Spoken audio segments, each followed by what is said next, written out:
Welcome to the Read-Aloud Revival podcast. I'm your host, Audrey Mank. Wait. I'm your host, Sarah Mackenzie. Welcome to the Read-Aloud Revival podcast, the show that helps you make meaningful and lasting connections with your kids through books. And today on the show, my daughter, Audrey. How long have you been waiting to do that, Audrey? All my life, I think. Hilarious. We're going to be chatting about how books and stories inspire courage, not just in your kids, but also in you. And do stick around till the end because we have a brand new book list that you're not going to want to miss. Audrey, welcome back. Happy to be here. Let's jump right in. So, you wrote a book. You've written a few books, actually, but the one I want to ask you about today is the Read-Aloud family, making meaningful and lasting connections with your kids through books. And in, I believe, chapter 3, you share the tale of George Washington and the cherry tree. So could you just start us off by reading that? Yes, absolutely. So this is the Read-Aloud family, making meaningful and lasting connections with your kids through books, chapter 3. Drew was 4 when he first heard the story of George Washington and the cherry tree. I hoisted him, sweaty and smelling of earth and grass, onto my lap one summer morning and read aloud the legend of when young George Washington received a hatchet at only 6 years old. The story goes that in his youthful foolishness, George used the hatchet on one of his father's prized cherry trees. He immediately regretted his rash decision, knowing that a whipping was likely coming his way as punishment for carelessly destroying his father's property. When his father approached him about it, the boy drew himself up and proclaimed with bold honesty, "I cannot tell a lie. I did cut it with my hatchet." Surprisingly, George did not get in trouble for his actions. In legendary wisdom, his father declared that an honest son was worth more than 1,000 cherry trees. Drew listened intently while I read this story, then ran out to the backyard to play with his sisters.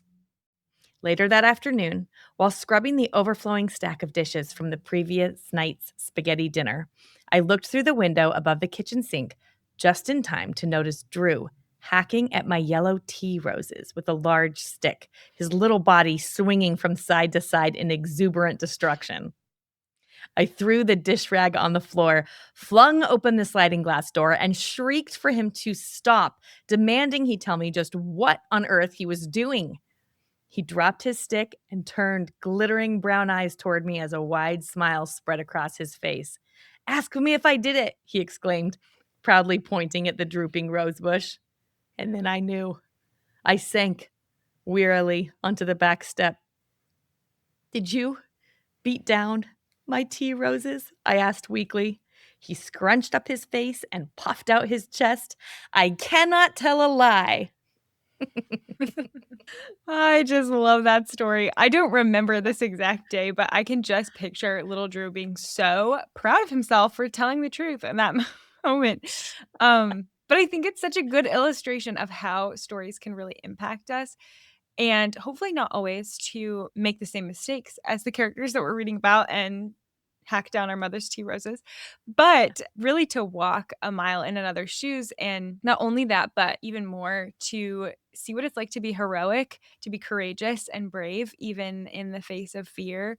I think there's a couple of things that happen here. Of course, there's the example to imitate, but also there's a companionship in courage. If George did it, I can too. So there's a certain kind of friendship that forms as well, which I think is really unique and special.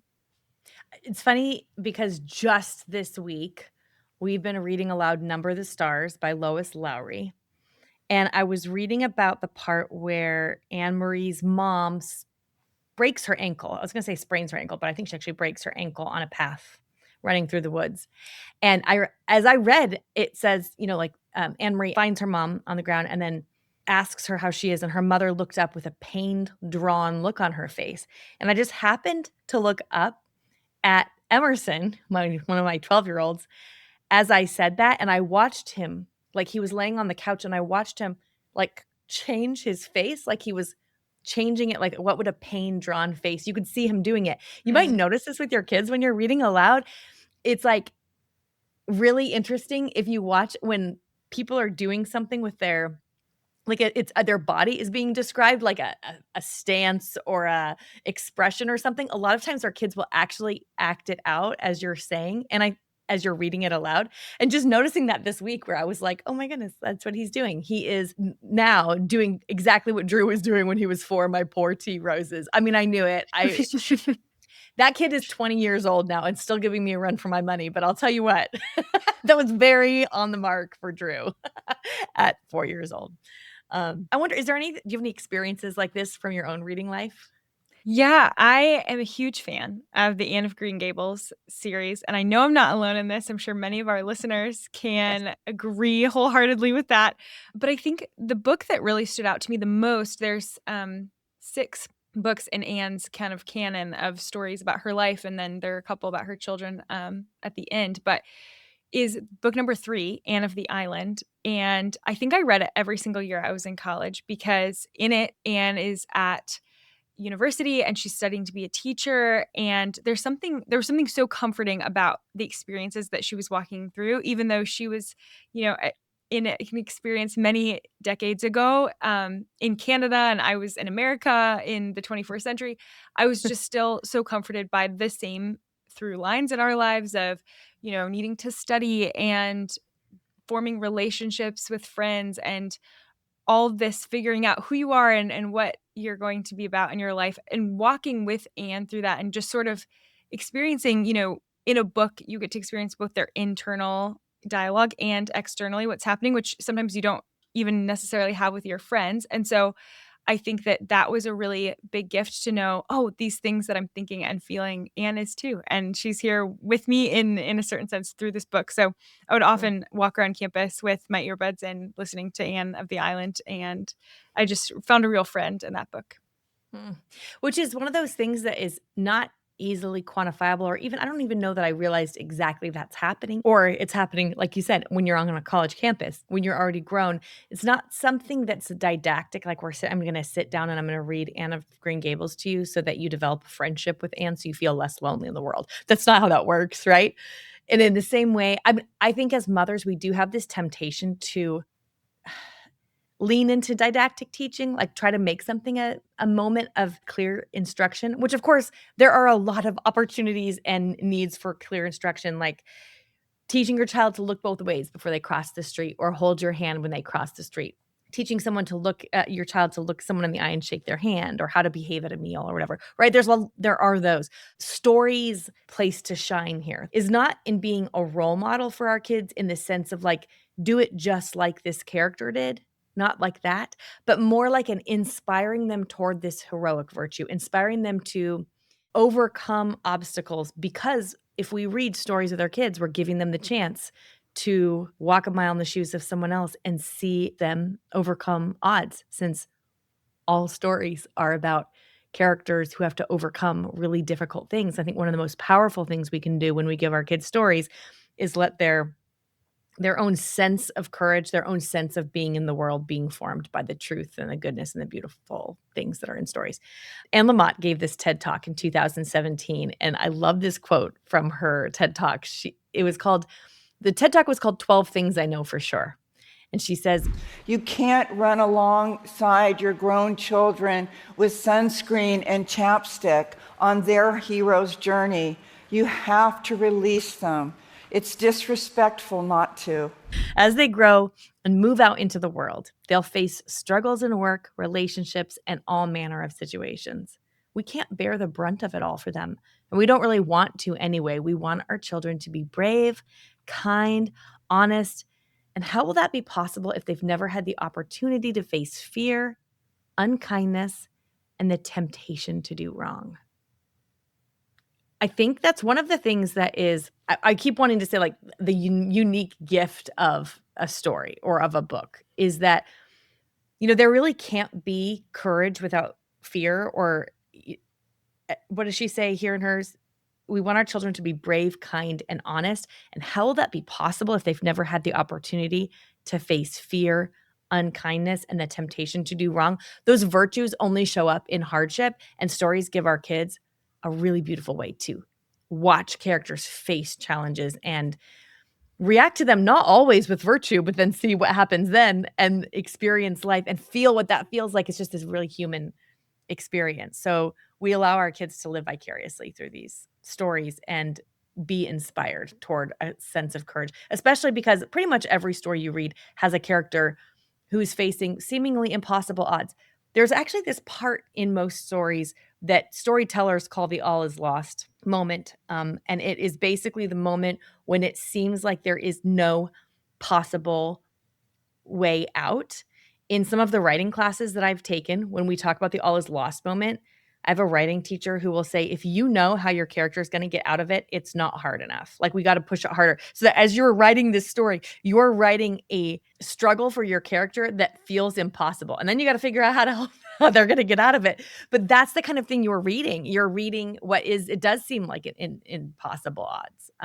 And then I think what happens is we give our kids these stories where they're watching those things and they're living vicariously through the characters. They're being less lonely, like you're saying with the Anne book. They're given a companion for the trials in their life.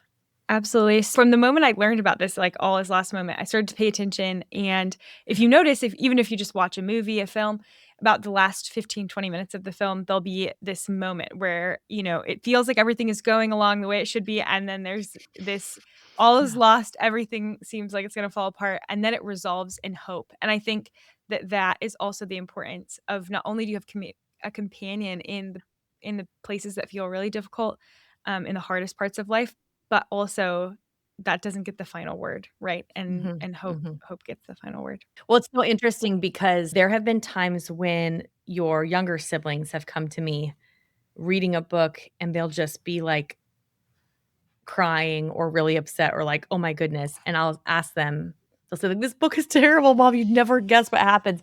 And I'll ask them, show me where you are. And what I mean is tip the book like this. Tip it so I can see where you are.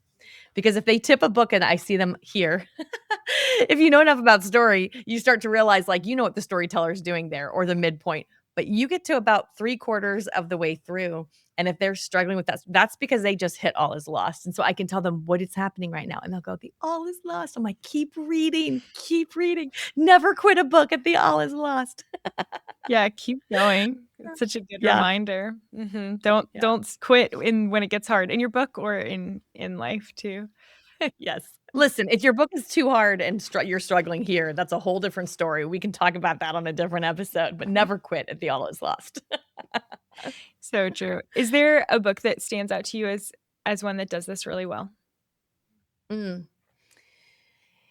Yes, I would, as far as inspiring us toward this heroic courage, I think the one that comes to mind for me is the Wing Feather Saga. It starts with On the Edge of the Dark Sea of Darkness by Andrew Peterson, who's been a guest here at Read-Aloud Revival many times. I love these books so much. We have read aloud these books in our home. We've listened to them on audio. We've read them ourselves. We are major Wing Feathers fans. And what's interesting, I think, about this particular book, the series, I would say just the whole world, because the whole series is phenomenal. It's fantasy. There's no part about this story that makes you think it could happen in real life. So it isn't like our kids are reading. I mean, we were talking about the story with George Washington and the cherry tree, even though that's a legend and historical sources say that never happened, which it makes sense. It's a legend, right? But it could happen. Like, it's a story that could happen. So then we think, well, okay, so realistic stories can be inspiring. But actually with the Wing Feather Saga, nothing in that story could happen. We have these Igby siblings, and they basically have to face off with the fearsome fangs of Dang. There's all these mythical creatures that are quite terrible that Andrew had so much fun, clearly, creating. It's in an imagined land called Anira, and those siblings end up having to find a lot of tenacity that I think none of them realized they had at the beginning. They're completely different characters from the beginning to the end of each book. This is something fun. If I have any listeners listening who have Wing Feather fans, it's very interesting to think about what are the three siblings, the three Igby kids. What are they like at the beginning of each book compared to how are they at the end of each book? And then do that for each one. It's startling. There's such a shift. But in this case, that book sweeps you into a completely different fantasy world. And still, we have characters who are facing seemingly impossible odds and an almost lost moment, and we're watching them make choices. And I think what happens when you read a story like this, it's very much like what happens with Narnia, is we read the story and then we close the book and you look at your actual life, the actual world you live in, and you see it differently. You see yourself differently. You wonder if you have inside of you what Lily or Janner has inside of them. You wonder if in Narnia, you wonder if you would do what Lucy would do, or if, would you eat the Turkish delight like Edmund would. That fantasy world, I think it's really interesting. We oftentimes talk about reading as an escape, like an escape from life, which I think in olden days, sometimes it was seen as frivolous to read fiction because it was like, well, you should just, this is an escape from your real life. You should be focusing more on your real life. Interestingly, I think that is true, that stories often give us an escape from our everyday lives, and there's value in that. But actually, I think the broader value comes from the fact that stories help us escape to our lives, because you read something like the Wingfeather Saga and you're in this completely immersed in a completely different fantasy world with these completely different characters. And then you close the book and you see the actual world you live in with fresh eyes. And that is like a renewal. So it renews us for our actual lives rather than just an escape as though we're trying to hide from it. Now I feel like I'm going on a major rabbit trail, but this is just how I feel like the stories that we read don't just inspire courage by giving us good examples, because sometimes the examples in our stories are not courageous. And that's also an example. Like, that's also showing us something. Sometimes justice doesn't win in a story. Sometimes characters make decisions they shouldn't have, and they never have to face consequences for it in a story. All of these things are forming us as we're watching how these relationships impact the other characters in the book, how we're like or unlike the characters that we're reading. It's basically giving us the opportunity to bear witness, and our kids the opportunity to bear witness again and again to characters facing obstacles. In the end, usually overcoming them, but then all the messy human stuff that happens along the way.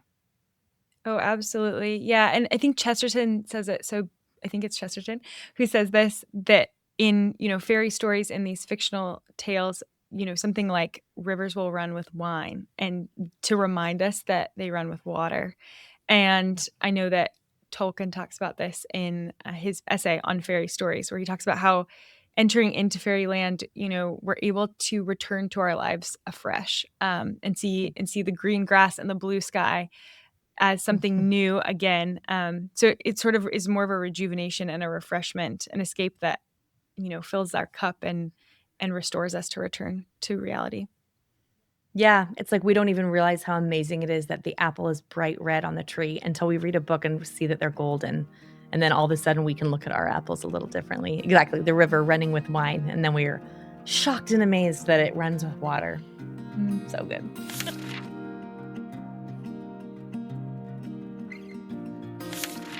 Something that I think is important for us to touch on here is scripture. So in the book, in this chapter, you talk about these stories in the gospel where Jesus is working miracles, he's healing the sick, raising the dead, and how these stories really speak for themselves about God's mercy and kindness. And we don't necessarily need to wrap it up in a bow and say, like, see, God is good, see, God is abundant. And when he feeds the 5,000, when Jesus feeds the 5,000 on the hillside, that speaks for God's abundance. And the whole Bible is filled with story and poetry. And what's even more than that is that we're being ultimately caught up in this greater story of the saving work of Christ, right? We have this pivotal role to play in this actual story that's still ongoing and taking place. And there is a call to heroism for all of us as his sons and daughters, as heirs to the kingdom of heaven. And so something that I think is really striking is that we are made in the image of and likeness of the living word, right? In John 1, in the beginning was the word, and the word was with God, and the word was God. And I just love that God not only loves words so much to give us the word of God in scripture, but to also become the word enfleshed, right? The word made man. And so when we're talking about stories, we're not just talking about narratives and characters that we create, but really we're talking about the way in which we're able to draw others and also be drawn into ourselves, the story of God's love for us and the word, capital W, in whose image we were made. This is, of course, true for stories that are literal accounts, right? Like what happened in the Gospels are historical narratives of what happened when Jesus was walking the earth. But it's also true of stories that aren't literal in a precise sense. Um, I remember this interview with Patricia Polacco, who is a beloved children's book uh, author and illustrator. Thunder Cake is my own favorite book by Patricia Polacco. It's my own favorite, but there are several fabulous books. I was interviewing her and she was talking about how her own babushka would tell her all of these fantastical made up stories. Her and her brother, she would share all these stories. And she said at the end, when we were kids, we would always ask Babushka, were the stories true? At which point Babushka would say, of course they're true. Well, but they didn't happen exactly like that. Which of course leads us right into the idea of she's actually touching on, it sounds funny, like you can kind of imagine that, but actually she was touching on something incredibly deep there, which is that a story can be true without happening exactly like that, which leads us right into the significance of myth. And I feel like we would be a bit remiss not to discuss C.S. Lewis's understanding of myth. And I just love it when I hear you. Of course, for those listeners who don't know, Audrey has a master's degree in theology and the arts. And so we can talk about this stuff all day long, but I love it when you talk about myth. Yeah. So in our modern language, we tend to think of myth as something that's false. But in his book, Miracles, Lewis defines myth as, quote, at its best, a real, though unfocused gleam of divine truth falling on human imagination. We're saying that again. Myth is, at its best, a real, though unfocused gleam of divine truth falling on human imagination. So, in other words, he's saying that myth is something that communicates truth, capital T, not by its precision, but by its resonance, by what it stands for and reveals most deeply, not necessarily what it means in the very literal sense of the term. So, which is totally at the heart of what Patricia Polacco's Babushka was saying. Whether or not this story happened exactly the way she told it, it's still communicating something that's true. It still is true. And so Lewis writes in his essay, Myth Became Fact, quote, the heart of Christianity is a myth which is also a fact. The old myth of the dying God, without ceasing to be myth, comes down from the heaven of legend and imagination to the earth of history. It happens at a particular date, in a particular place, followed by definable historical consequences. And then he goes on and he says, if God chooses to be mythopoeic, and is not the sky itself a myth, shall we refuse to be mythopoeic? For this is the marriage of heaven and earth, perfect myth and perfect fact, claiming not only our love and our obedience, but also our wonder and delight. I love that. Claiming not only our love and obedience, but also our wonder and delight, because that is actually what stories do. They inspire that wonder and delight, and then in turn claim our love and obedience. There's so much happening here, especially like when you said earlier, God loves words so much. He became the word. Like, also, we are stories. Like, we are born into a story. He gave us stories. We are stories. And then all the metaphors in the world that echo the truths in his word, it all just like weaves together into this really beautiful thing that can't be like shrunken down to this story is true and so it's meaningful, and this one did not happen exactly like that and so it's therefore not true, right? I think we all know this like deep. Just going back to the example of Number the Stars by Lois Lowry, which is historical fiction, right? I was just reading this aloud with my 12 and 13-year-old. And here's a historical fiction story that could have happened exactly like that. Since it's historical fiction, it's placed in a real time with real events, but the particular characters and the sequence of events in this story are made up. And yet there are a lot of profound truths that are woven through that story about what it means to be courageous, about what it means to do what's right, even when it's difficult.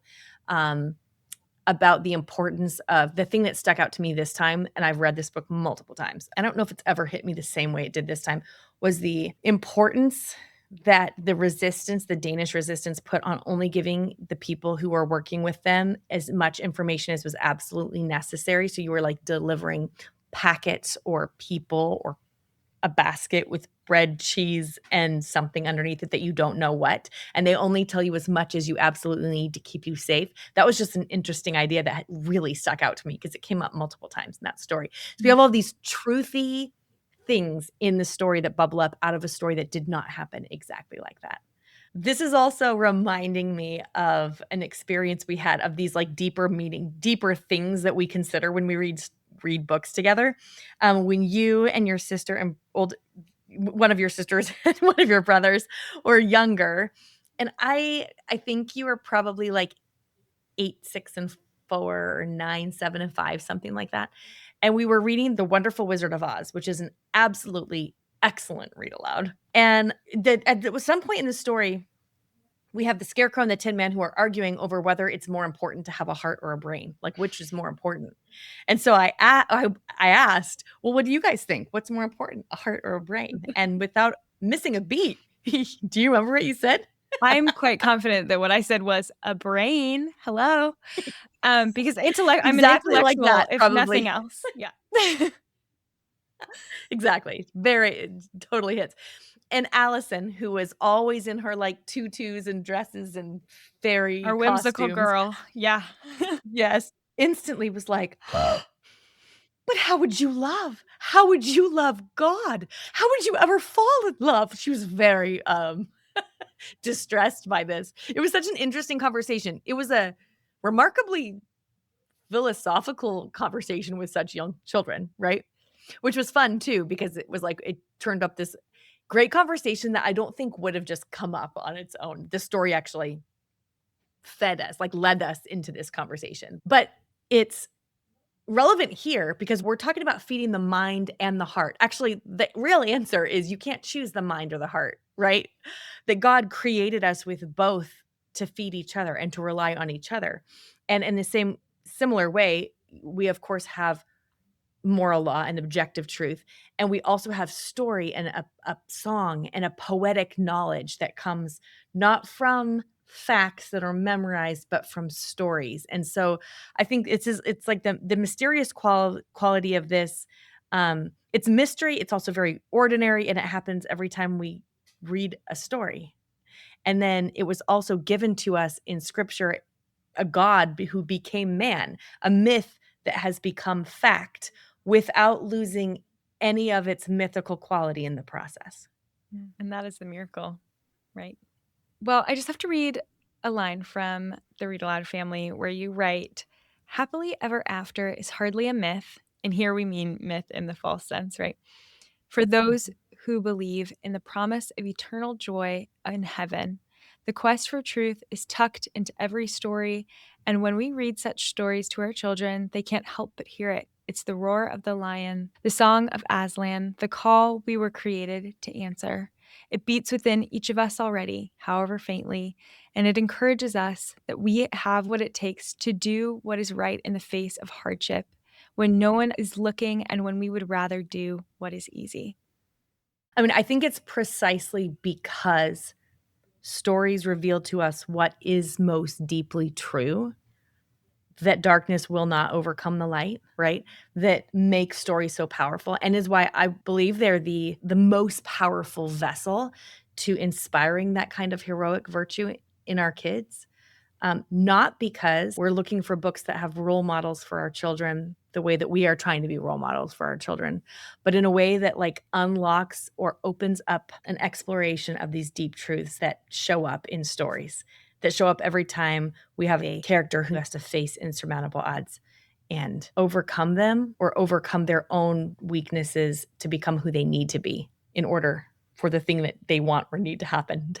And when all of this happens through a story, it's this invitation for us to honor the way God made us, which is through story, and reveal these deeper truths that can't really be revealed any other way. Andrew Peterson, back to the author of the Wingfeather Saga, I heard him say it once. He was actually quoting somebody else, so he hates it when I say Andrew Peterson said this, because he's like, well, I was quoting somebody else that I don't know where that they got it from. There is a saying, we shall say, that Andrew told me first. That's the first time I ever heard it. If you want a child to know the truth, tell him the truth. If you want a child to love the truth, tell him a story. And I think there is probably no better summary of everything that we've talked about today than that. We want our children not to just know the truth, but also to love it. And so a story is a way to inspire that heroic virtue and to get as close as they can to truth, because it's so much closer when you are watching Aslan. Let's go back to Narnia for a second. When you are standing there watching Aslan dead on the stone table, that is as close as you can get to the crucifixion, right there in the whole story leading up to it, and all of the emotions going through you as you're reading that story. It just doesn't get closer than that. If you want a child to know the truth, tell them the truth. If you want a child to love the truth, tell them the story.